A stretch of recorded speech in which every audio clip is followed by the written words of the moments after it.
Hello everybody, I'm Scott Amos, executive producer for Lara Croft, The Temple of Osiris, here to introduce our newest dev diary. Last time around, we met some of our design team as well as our new characters in Lara's latest 4-player adventure. We also focused on the cooperation and competition mayhem that comes with 4 simultaneous players. Today, we're here to talk about one of the defining pillars and a fan favorite of this franchise, puzzles.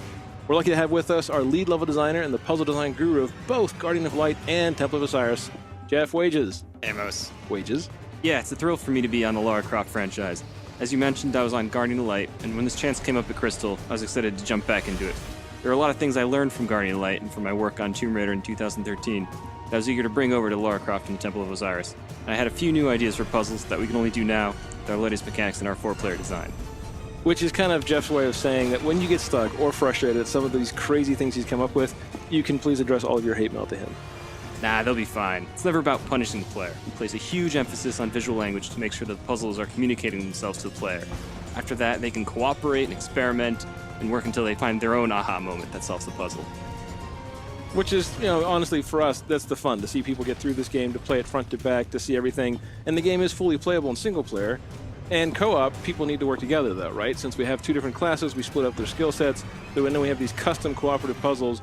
As we said from our last diary, we've got archaeologists and gods. I'll let Jeff talk a little bit about their skills, but certainly having these characters that have different things.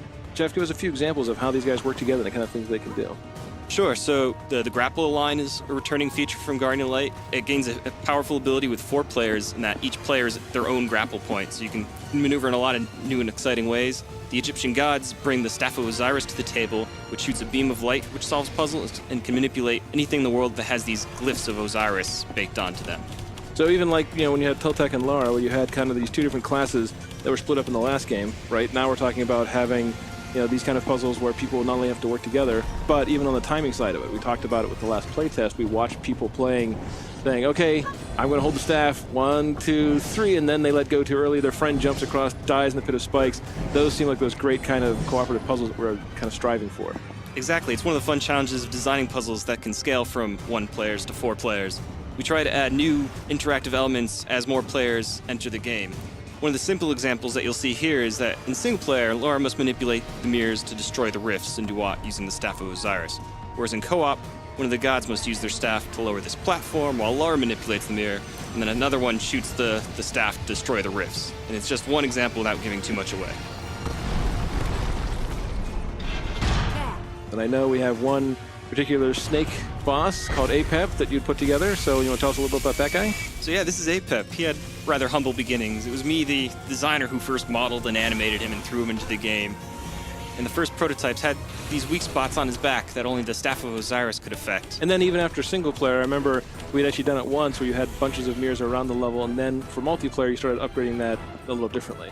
So we had this rough version that works with 1 player, and then we had to, how do we make it scale up for 2 players, 3 players, 4 players? How do we balance the puzzle elements with the combat? It's really taking these really bare-bone ideas and iterating through them with the rest of the team to bring it to its full fruition. It's important with these types of action puzzles and bosses that the player should know immediately what they need to do, and the real challenge comes from executing and working together to get that done. And that's where all the fun and hilarity ensues.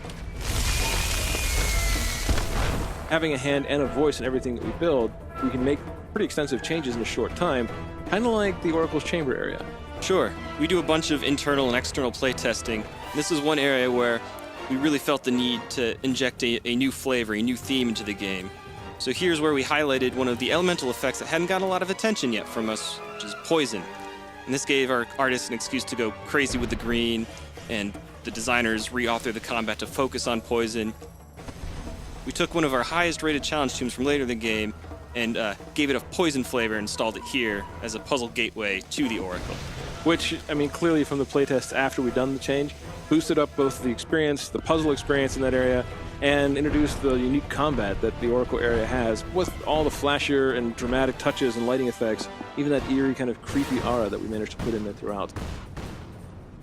So everyone, we hope you enjoyed another sneak peek into some of the new puzzle elements coming in Lara Croft, Temple of Osiris. Thank you, Wages, for walking us through what it takes to build some of these crazy puzzles. We're super excited to put the finishing touches on Lara Croft and the Temple of Osiris. You can all play it on December 9th, 2014 on Xbox One, PS4, and PC. See you all online.